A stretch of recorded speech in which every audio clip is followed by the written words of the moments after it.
ಇನ್ನು 1ನೇ ತರಗತಿ ದಾಖಲಾತಿಗೆ 6 ವರ್ಷ ಕಡ್ಡಾಯ ಮಾಡಿದ್ದಾರೆ. ಆ ವಿಚಾರಕ್ಕೆ ಸಂಬಂಧಪಟ್ಟಂತೆ ಸಿಎಂ ಭೇಟಿಯಾಗೋದಕ್ಕೆ ಪೋಷಕರು ಬಂದಿದ್ದಾರೆ. ತಮ್ಮ ಮಕ್ಕಳ ಸಮೇತ ಮುಖ್ಯಮಂತ್ರಿಗಳನ್ನ ಭೇಟಿಯಾಗೋದಕ್ಕೆ ಬಂದಿದ್ದಾರೆ ಪೇರೆಂಟ್ಸ್. 6 ವರ್ಷದ ನಿಯಮ ಸಡಿಲಿಕೆ ಮಾಡಿ ಅನ್ನೋದು ಈ ಪೋಷಕರ ಮನವಿ. 30ಕ್ಕೂ ಹೆಚ್ಚು ಪೋಷಕರು ಹಾಗೂ ಅವರ ಮಕ್ಕಳು ಬಂದಿದ್ದಾರೆ.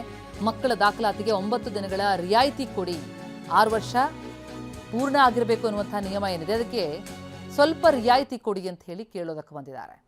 ಕಾವೇರಿ ನಿವಾಸದಲ್ಲಿ ಸಿಎಂ ಭೇಟಿಯಾಗಿದ್ದಾರೆ ಪೋಷಕರು.